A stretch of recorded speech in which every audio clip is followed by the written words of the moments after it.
Larissa asked me to read a couple of quotes from a man named John Piper, who's a well-known Bible teacher, and he talks about marriage and how this mystery refers to Christ and the church. And he says this: marriage is not mainly about prospering economically.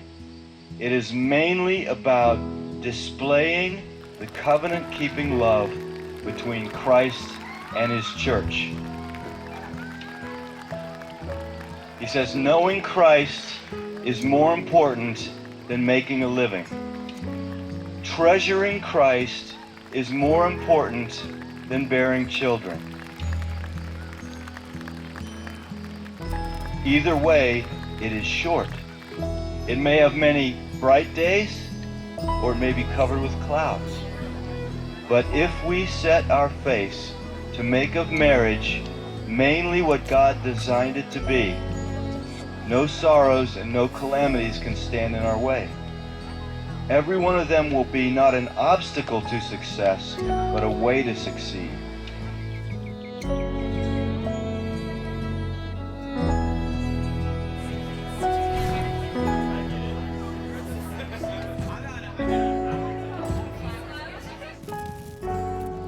The beauty of the covenant-keeping love between Christ and his church shines brightest when nothing but Christ can sustain it.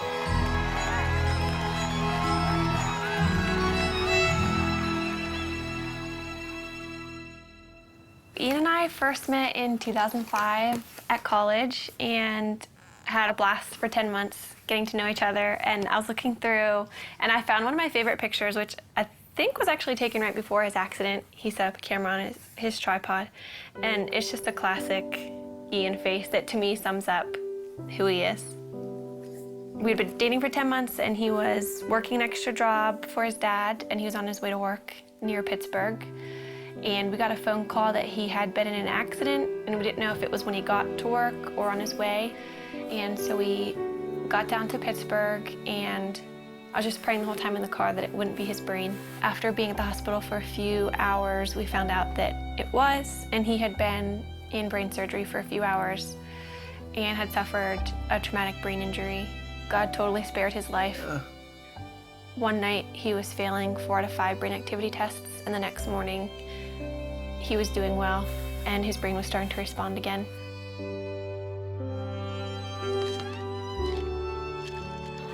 I moved in with his family after the accident, so I was really involved in his therapy and just did whatever I could to make his life fun. We'd go out on dates, and looking back, it's weird because he couldn't talk and he couldn't eat. So we probably looked like complete weirdos being on dates, but we had a blast, and I just talked to him all the time. I knew that before Ian's accident, he was very serious about marriage and was ring shopping, so I knew where he was, and that helped me so much. After he couldn't talk, I knew that he loved me, and I knew where he wanted the relationship to go because we were dating very intentionally. We just prayed that marriage would someday happen and watched all of our friends get married and start having families. That was challenging, but we just tried to hold out hope that that would be us someday.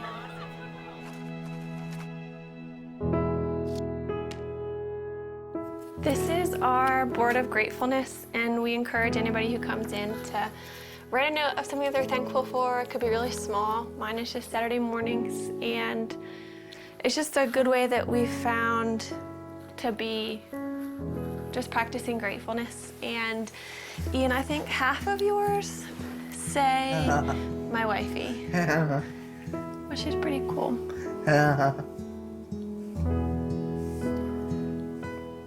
We decided that we couldn't really consider marriage as an option until Ian was able to communicate. But if he could communicate with me, then we could have a marriage, knowing it would be really different. But as long as Ian could talk to me, then we could make it work. So once Ian began communicating, it became a little bit more of an option. And then we just kind of watched Ian progress. Hi, husband.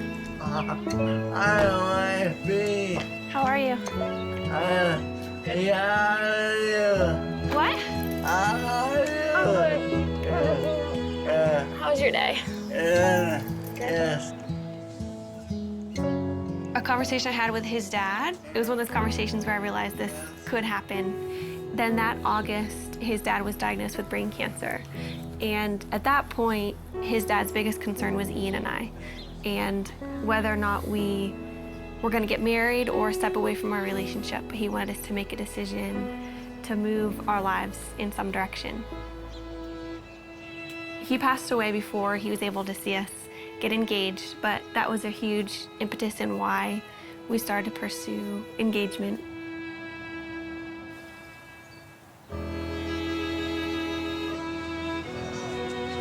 Throughout premarital counseling, we just used this momentary marriage.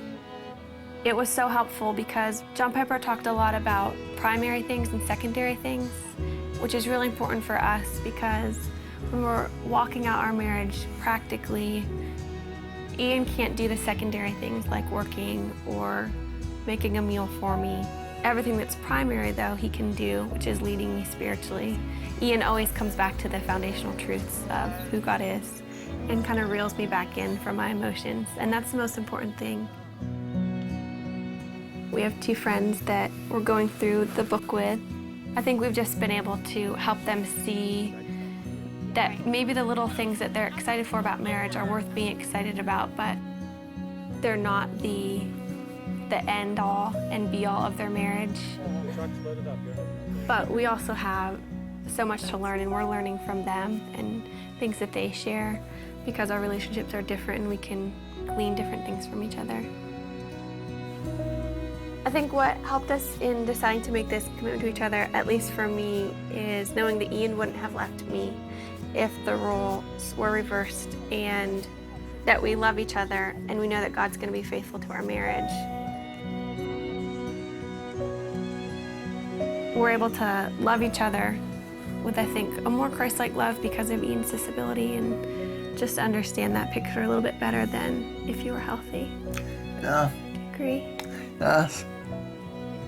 What about God enables you to have a happy marriage? You know, What? he's awesome. He's awesome. Yeah.